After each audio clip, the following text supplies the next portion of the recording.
just fitting the steering wheel adapter, and I was hoping to keep the buttons working.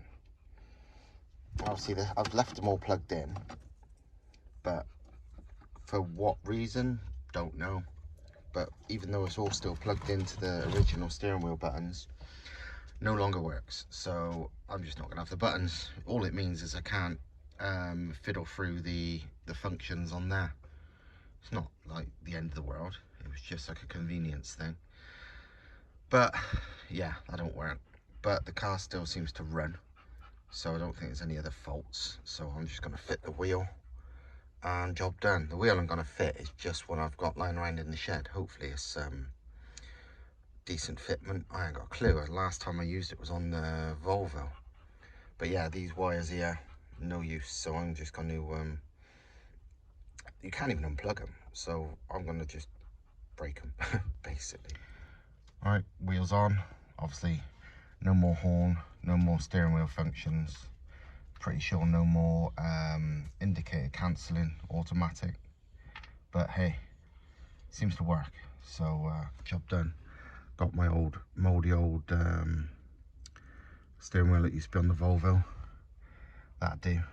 Probably could do with a clean. Well, I probably could do with replacing. I think it was once like suede, but that ship has sailed. Obviously, this is my twin plenum intake manifold off my MR2, and I can't remember if I've shown you in previous, but the inside, the casting, was really, really rough. Like, things don't have to be mirror polished, but this was bad. Hopefully, maybe, I can't remember, there might be some footage or a picture or something I can show you. Flashback. The inside is fucking rough as balls.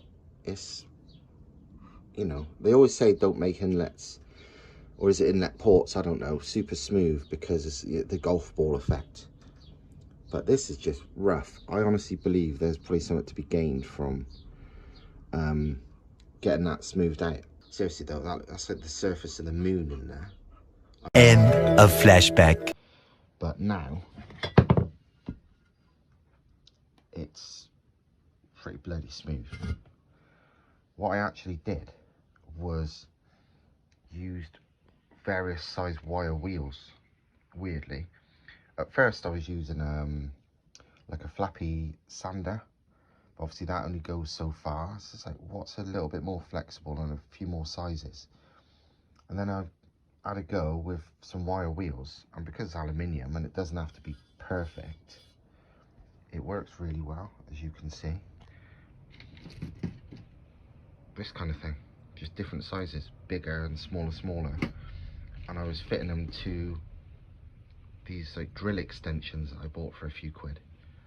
And I was just using a drill, right? Not even the die grinder. And now it's genuinely pretty bloody smooth. Smoother than 90% of the inside of inlet manifolds would be. So happy with that, because basically my car's got to go back together roughly how it was. Just a few refinements to try and make it as efficient as I can on the current setup. Inlet ports are fine. I basically smoothed them out before I originally put it all together. You could probably smooth a bit more out in the walls where there's a few caster marks, but the caster mark goes in the direction of the flow anyway, so I don't think I'm gonna bother with that. So good times. Completely going against what I just said like 2 minutes ago, I decided to get the die grinder with a sanding wheel and quickly remove the caster marks along the edge. Honestly, difference is not much, but you could feel how rough they was before, and now they're smooth. It was still in the direction of flow, so difference is probably minimal, but still it's definitely better, so that's good. Realistically, I can't do anything else. I don't know how rough it is in the actual main plenum. I'm guessing pretty rough, but you know, without cutting it open, there's no point doing that. And if I'm going to cut it open, well, waste of time. It's that much work that'd be for the new engine, which will have a completely custom plenum anyway, something totally different to this. So another thing I've done is modify the throttle body a bit. Cosmetically it don't look too fucking good, but it will work. Basically, as standard, there's a 2mm step there, so I smooth that out so there's no step, because obviously if you a step, especially a smaller, you know, larger to smaller step, is shit for flow. So that's smoothed out. On the same subject as step, I've slightly curved the edge here, because obviously a hose goes on that, so this bit is still a step inside the hose, and that was a big flat surface, so I've curved that out a bit. You wouldn't think that much would make much difference, but on a turbo ages ago, on my Cosworth powered MX-5, I did this to the compressor inlet, and the difference it made was fucking massive, like huge. So it's surprising. I couldn't believe it.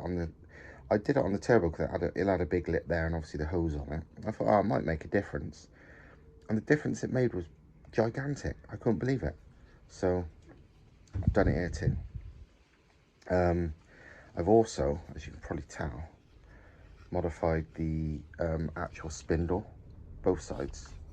So I have to hold it open. When it's open, it's like that. Whereas obviously you can't tell the difference, so I grab a standard one quickly and I'll show the difference. I can't do it side by side because I've only got 2 hands, but the difference is quite big. That's a standard one, so obviously you can see the difference in the lip. It's significant. I reckon I've probably about halved that, and you can see the lip as well around it I was talking about. So yeah, the reason being for this, normally bigger throttle bodies, you know, they don't do anything on turbo engines until, you know, you really need them. But this is like a 60mm, I think it's actually 58mm throttle body, which at the level I'm on, 500 plus, is definitely a restriction. So again, anything I can do to improve that, the better. Just in case, I better add a bit of Loctite to the bolts now I've cut them down. Unlikely to go anywhere, but you don't want to take the chance. Right, now onto the head. I mean, in the last video I shown you it was still standard small port. I cleaned up the edges a bit where obviously they'd machined it and there was rough edges, but I'd not done anything else. But this time, well, I've left it small port because there's no reason, well there is no reason at all to go bigger, because I've got a small port inlet manifold and everything. I have ported it slightly, not much. Well, actually no, tell a lie, I won't call this porting. It's just a little bit of smoothing, very little. It's literally just been making the rough casting a bit smoother, really nothing much. And to be honest, you know, I'm kind of at the limits of small port realistically anyway, and you know, boost is forcing it in, but there's only so far you can get until you sort of run out of flow, and I must be pretty near. So that's the inlet ports done. One thing I never touched previously was the exhaust ports, because you don't have to do exhaust ports anywhere near as much as inlet ports, especially on turbo engines, to be fair. And there's a lot of discussion of what's right and what's wrong and this kind of crap with porting, especially on exhaust side. And there's, I don't know if it's a theory or it's fact, but they reckon air, inlet air especially, but people just class it as air, once it goes like supersonic in your ports, that's about the limit of flow. The flow doesn't increase. But from what I understand, and again, there's a lot of argument to this, most people won't say this, people reckon on the exhaust side that isn't the case. It can be way beyond supersonic and actually be a benefit to some extent. some people reckon that if the the bigger the port, so the slower the airflow, the more likely it is for reversion, as in, so back pressure being a problem, so the exhaust gas still being in the cylinder and whatnot. Because obviously you've got boost pressure and back pressure, and people always say like 1-to-1 or better back pressure, so more boost and back pressure is a good thing, and it is. But most cars with smaller turbo, standard cars, smaller turbo cars, have got like twice the back pressure to boost pressure. But that can be a bad thing depending on your other spec. You know, if you've got a lot of cam overlap, that's a bad thing, because it lets more air back into the cylinder, so dilutes the fuel air mixture for the next one, and so on. And supposedly bigger ports can make that a problem too. I've seen it where a small exhaust port, even though they had tons of back pressure, didn't lose much power, and the same spec with a big exhaust port, the back pressure lost it loads of power. And how they worked that out was by lowering the boost until the back pressure more or less equalized, and check the difference. And the one with the big exhaust ports, the difference was gigantic. Like it much made, I think it made an absolute shit ton more power. No, it didn't make more power, but it made barely any less, with a lot less boost but a lot less back pressure, so it was more like 1-to-1. The other engine didn't lose anywhere near as much power by dropping the boost down to 1-to-1, you know, boost and back pressure. So yeah, big exhaust ports, supposedly, you know, too big definitely is bad, but I think there's no one's ever got a reason for it, bar saying, oh, you know, gas flow's too slow. But I think there's more to it than that, which is what I just explained. One thing, because obviously on mine, I mean, you look at the exhaust ports, the gasket is 40mm, massive, way bigger than this. You probably see the lightness. This is like, I don't know what this is. And the ports for the manifold are also 40mm, huge. But that's a good thing, because the step is another thing that helps prevent reversion. You don't want to gasket match the exhaust side. You want to go small to large with a step, because the step prevents reversion to some extent. And obviously on this, with a small port inlet anyway, I don't need massive exhaust ports. But what I didn't like, and I don't know if I can show you in pictures, but because of where the valves are, they sit wider than the port, and it makes the run to them sort of, it goes in and then towards the port, towards the valve. And that's normal in most engines, that's just how it is. And these have got quite big ports compared to a lot of engines.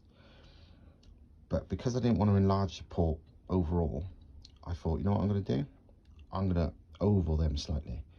I don't know why you can tell in pictures, because it's only a bit, and obviously it depends on the angle, it looks way bigger or worse. But these are actually wider than they are tall now. I've not increased the height at all, but I've increased the width slightly on all of them, and more than anything, increased the width inside the port, because the opening, that's only some of it. I would say the bigger problem is there. So while I've not touched the top and bottom, just cleaned it up, the width, so it's more of a straight shot out basically, so it's wider, so the exhaust gases, rather than sort of taking a sharper turn, come straight out.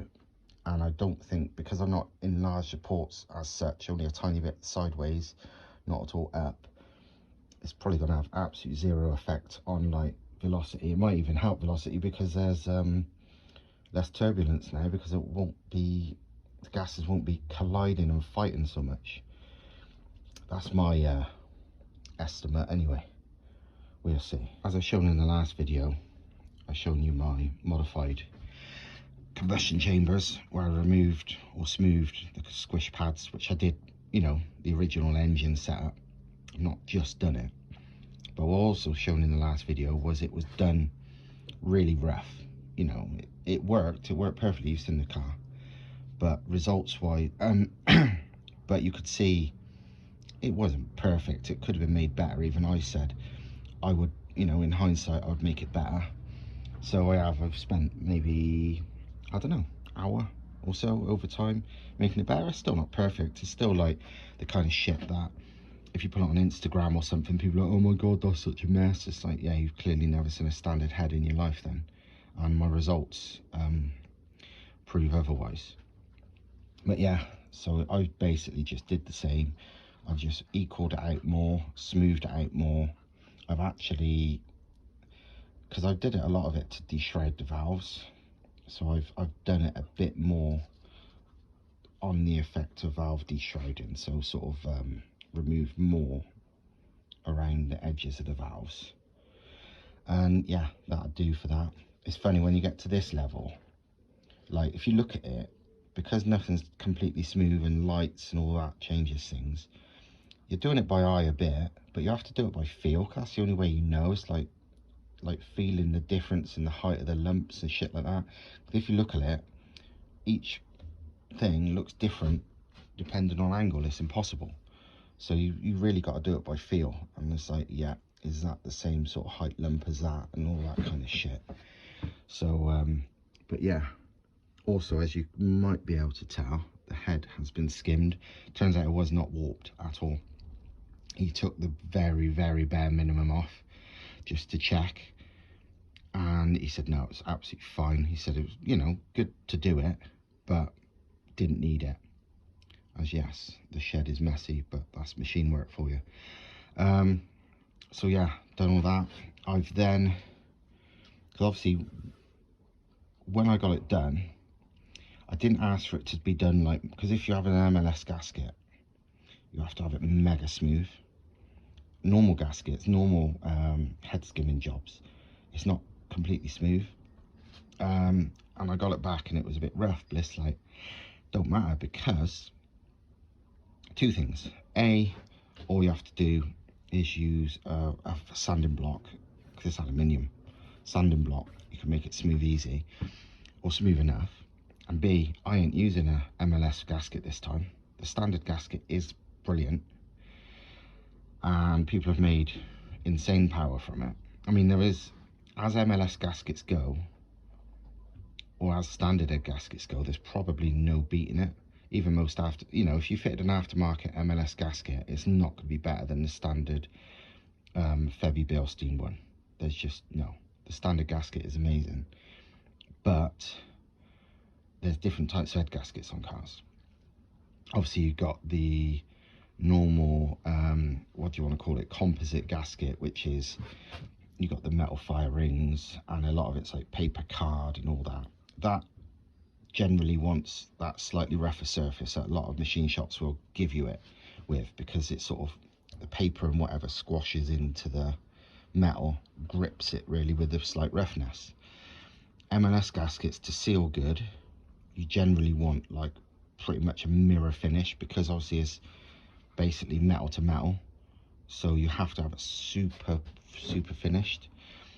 But there's other gaskets too, and the one I'm using, which I didn't plan to, and I've never mentioned it until now, but I've been talking to the guy for a few weeks, and actually commented on one of my previous videos, and it went from there.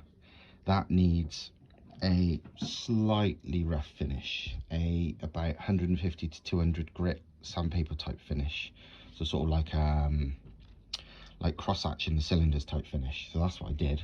I literally went over it with a sanding block, that way, then that way, then that way, then that way, until it's like a cross hatchy sandpapery finish. And this head gasket is pretty bloody special, so I will show you that now. This crazy looking thing is my new head gasket. Basically, wow, it's going to take some explaining, but it's from RHB Turbochargers in Canada, and it is what they call a VFR head gasket. VFR stands for vented fire ring, and this is where it's going to take some explaining. Basically, like I said, you got conventional head gaskets, you got the normal sort of You got the MLS ones, and you got the normal ones, which are like made of a mixture of metal and cardboard, basically.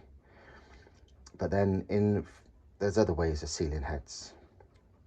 In conjunction with those type of head gaskets, you can wire ring the block or the head, which basically means you machine usually into the block, but let's see it in the head. You machine a little groove and then sort of hammer in a very thin layer of wire around there, and that basically helps, you know, when the head gasket is squashed down onto it, it sort of clamps it in place and keeps it in the right place. Another thing you can do is machine the block, usually the block, I think maybe head too, but definitely the block usually, and add fire rings.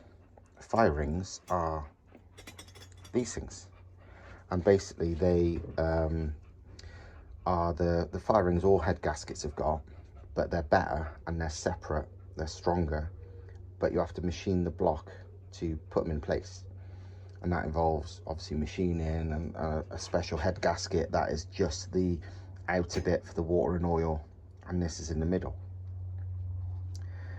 This, however, is a bit of a combination of everything, plus one more important thing. I don't know, well, anyone that's followed me for a while knows I'm into like race car stuff more than road car stuff, you know, Formula 1 turbo stuff, Group B rally car, blah blah blah. And I don't know if I might be able to bring up a picture on the screen if I can find it, but one of the things is never really talked about. One of the things used to do in like Formula 1 turbo era, and I think they still do it to this day, they just don't really talk about it, but I know there's pictures somewhere of the BMW F1 turbo engine showing it, is they used to run fire rings, and they used to machine a groove between the edge of the block and between the waterways, usually on one side, say like here, a groove for each cylinder to allow cylinder pressure that leaked to escape.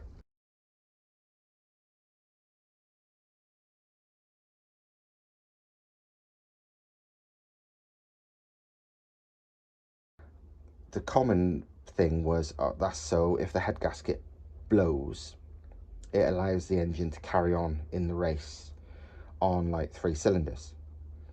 But it's not really that, it's more complicated than that. If you think about it, a 4-cylinder F1 turbo BMW engine, if it was down on 3 cylinders, it'd be fucked. I mean, it would get so far left behind, it would technically be out of the race. It's nothing to do with that. It's to do with the fact that when heads start to, well, I don't know how to explain it really, but when they start to blow or start to lift or whatever, they don't just blow.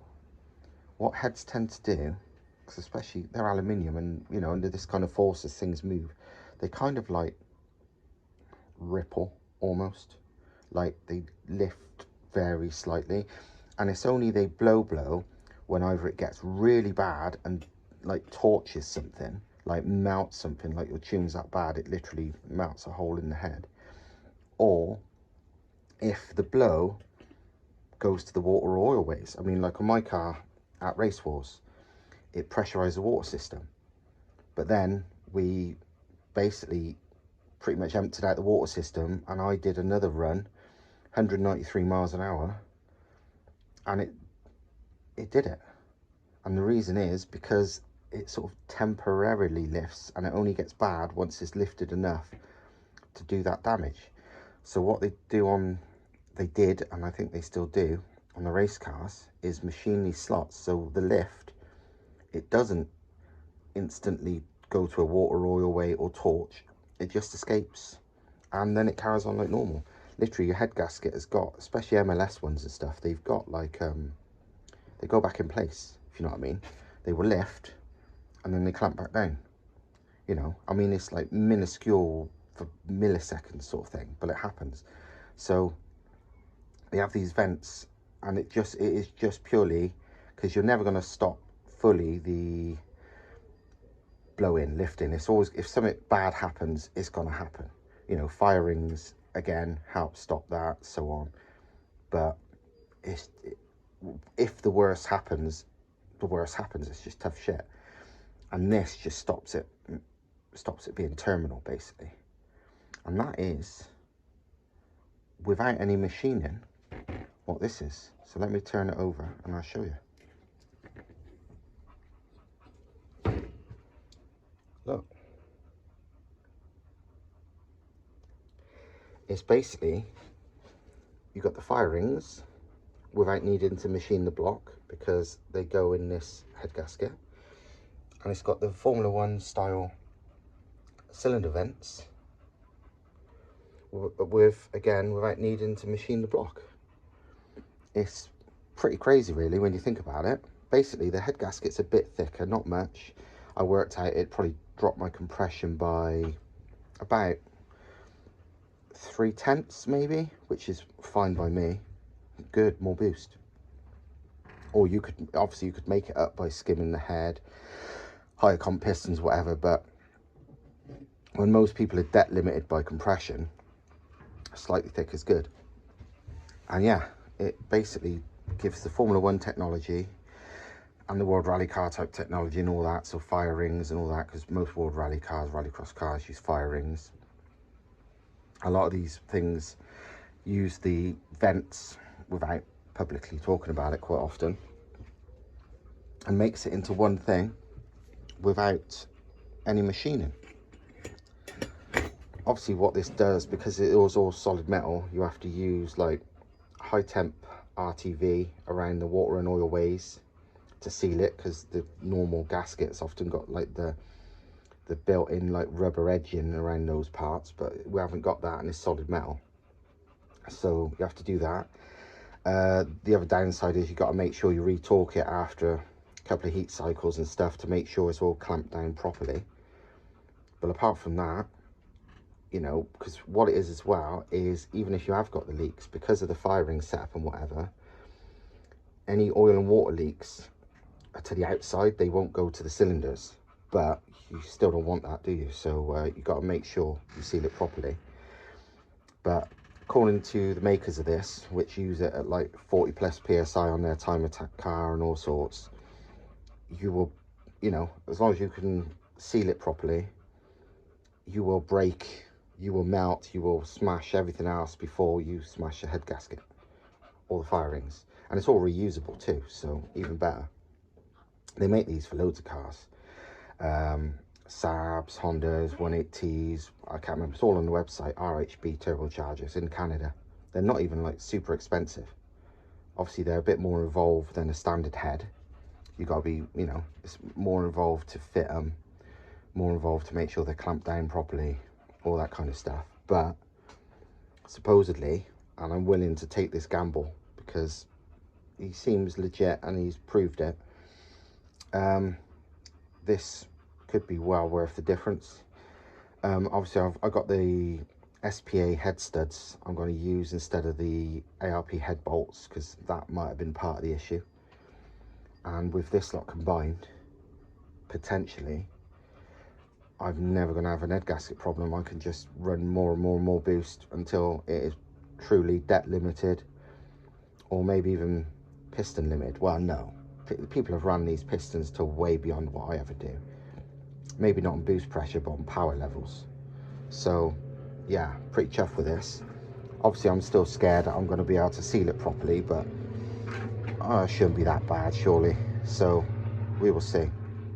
Yeah, this is badass. This all come about because he replied to one of my videos saying, check out these gaskets we sell, might be, you know, answer to your problems. And then a couple of other people just randomly, nothing to do with that video, also told me about these. So I looked them up and it's like, oh shit, I know all about the vents because I love that shit from like my Formula 1 turbo geeky bullshit. So yeah, I loved it. It was like, great idea. Obviously this is no machining, whereas the best setup would be none of this, and you'd machine the grooves and the things all into the block. But money. And obviously this is like, my block's still in the engine, it's not coming out. And if this works, I'll do exactly the same on the new block too. And the new one I will be building from scratch, big port, big turbo, big, you know, everything, proper pistons, rods. But this one is making the current setup, what I've been showing you all this video, just more efficient. So, and this is part of it. So RHB, go look them up. I'll put a link in the description, just their website. It's easy to find if you just Google it, but that's what I did. But still, I'll put it there so you can see it. But no, this is badass. Shipping wasn't too bad either. I think it was about 50 quid from Canada, and it got here in a few days, quicker than Royal Mail normally gets stuff from the UK. So yeah, good times. Anyway, I think that'll do for this video. See you later.